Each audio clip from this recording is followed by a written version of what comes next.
Okay. Hi guys, Susie and I have ventured out again. Today we are here at Elk Neck State Park. Um, Elk Neck State Park is beautiful right now. We have some beautiful weather. Um, this park is 2,370 acres. So there's lots to explore here. Um, there's 250 campsites here in the park. They have picnic areas all around. There's a boat launch. There's a place where you can launch your kayaks or your canoes. You can go biking and hiking. Let's see. Oh, or sit on the bank of the river here. You're going to see the river here in a few minutes. And just enjoy the sunshine. Watch the boats going up and down the river. But for right now, hi, Susie and I are going to take a hike. Who can guess where we're going to go next? We'll let you know when we get there. Okay. Okay, guys, here's a beautiful, beautiful view of where we're heading. So nice. So we'll be taking some shots of the scenery as we go. I think you have gloves on. Your video. Oh, now I am because you came over here. That's why. Gotta love Susie. Her and electronics don't get along. Not today. So here's another beautiful shot of Mm-hmm. the water. So Elk Neck State Park is situated on a peninsula. Mm-hmm. So who knows what a peninsula is? So a peninsula is a body of land that is surrounded by water, or it penetrates out in the water with water on the two sides of it, all around it. So here's a view of some of the water. Gorgeous. Well, some of it. We just had somebody go past with some jet skis on jet ski. So we'll continue on.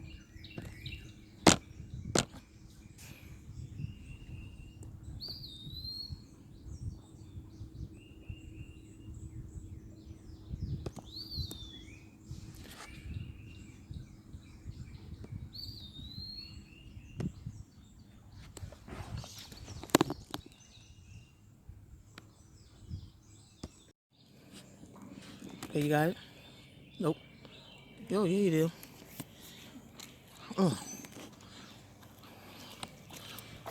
Isn't this pretty back in here, guys? Susie snickered. You'll be all right. She got me doing all this walking. She tells me it's about 1.5 miles long. So we're going to have to be doing this before we get to where we're going. So bear with me. But it is nice. All these woods, trees.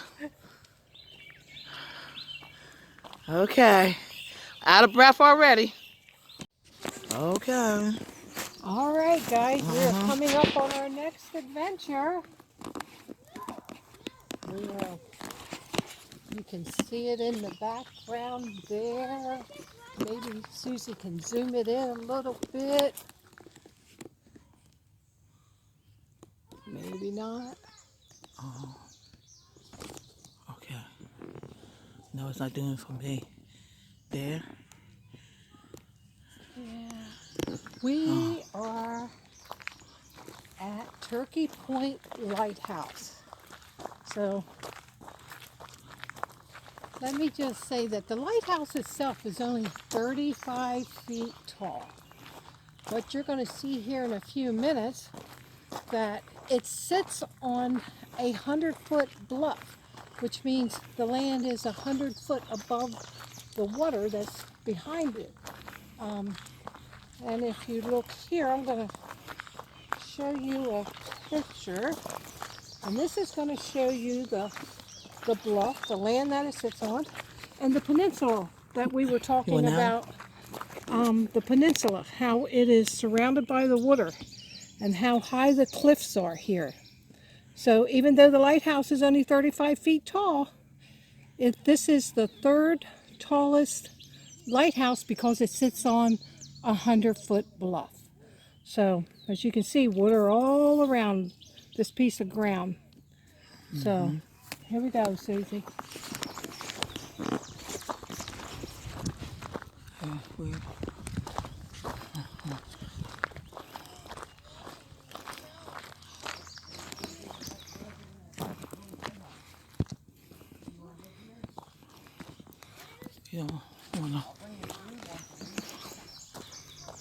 Hey, we caught up with you all.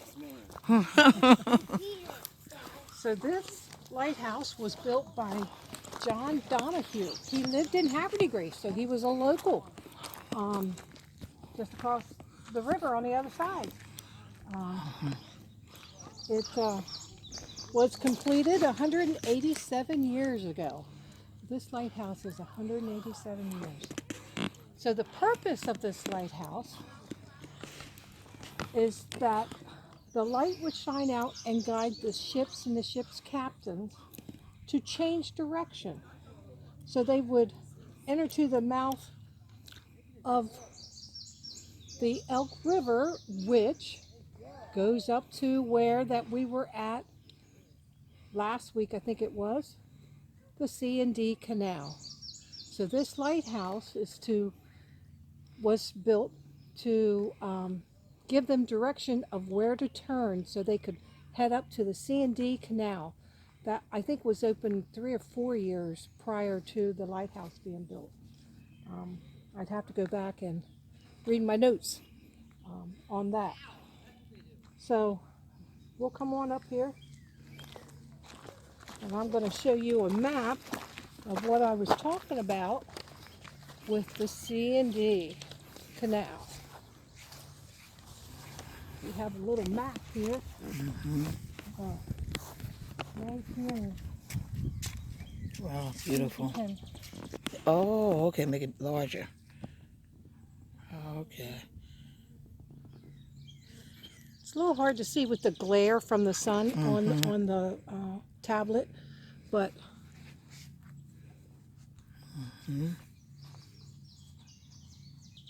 so it says here that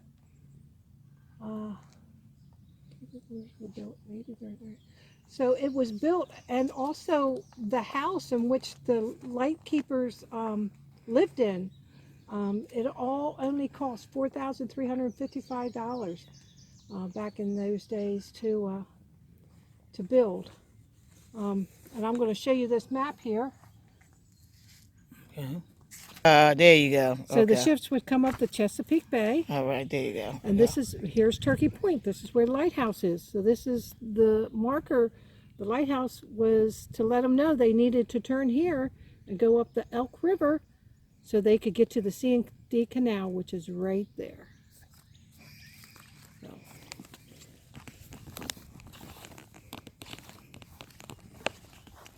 And also while we're here, I'm going to have Susie take a picture, show you this too. This is the house and the lighthouse. This is where they lived. These lighthouse keepers, they lived here. And it was actually a little farm. So off to behind where Susie's standing back in there was the house and the farm. They had gardens. They did hunting. There's a lot of wildlife here. They did a lot of fishing. So they had to make do because they were so far away from town. So it wasn't an easy life. They had to carry fuel up to the light so it would stay burning continuously. They had They had, what did they have? They had 3 actually lights that they had to keep polished and keep lit. One was for the lighthouse. Another one was in case of an emergency. Say the one broke that was up in the lighthouse. And then they carried one around with them because at night they had to see where they were walking, and so they used it for them to be able to see. Okay, so this was a job that was every day. They never had a day off. 365 days a year. They had to keep that light going. And also there was a foghorn that they used when it was foggy. And if that malfunctioned, they had to do it by hand. So they had to stand there and ring that bell by hand, sometimes all night long. So there wasn't a lot of sleep on some days, but it's pretty. We're going to go up here and look off of the cliff. See how pretty it is?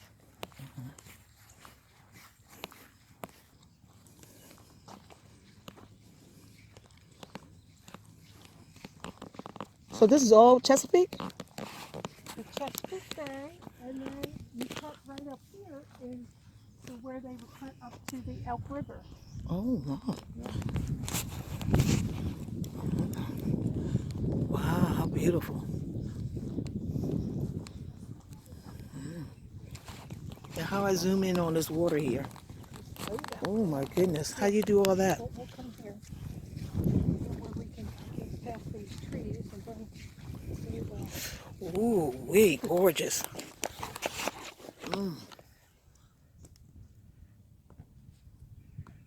We really can't see with the glare on the... We'll show up once again. But it's just absolutely gorgeous out here. Indeedy. Absolutely gorgeous. And it's such a beautiful day. And it just, you can see.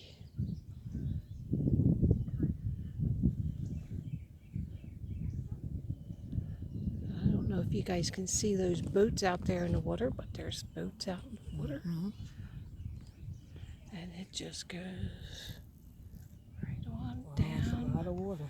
All the way around. So we are at the very point of this peninsula. And I don't know if you can see, but try to show you, like we said, 100 foot down there is that's how high this land sits above sea level. It's absolutely gorgeous.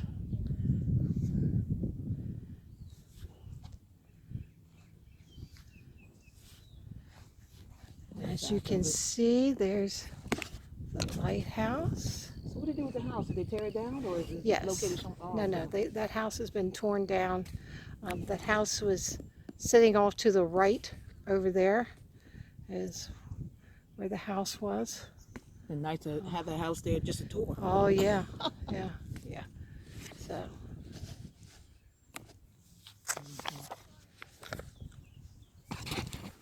So the lighthouse was electrified.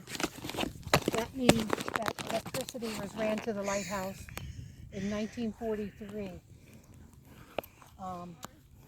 Today it's solar charged. As you can see, I don't know if Susie can zoom up in on there. She can see Oh, the soda? panel sitting up there. Let me see. Yes. Yeah. And then in April 2000, it was decommissioned. That means it was no longer used to guide vessels or ships. And then in 2006, ownership was given to Maryland Department of Natural Resources and also the Elk Neck State Park. Wow. So there, if you can see that solar panel up there. Okay, guys, Forgot to tell you that this lighthouse had 4 women that were lightkeepers. 3 of them, their husbands was the lightkeepers, and they passed away, and then they took over. Um, so even women had this job 24/7, 365 days a year. So there's some strong people. All right, guys. We'll see you next time.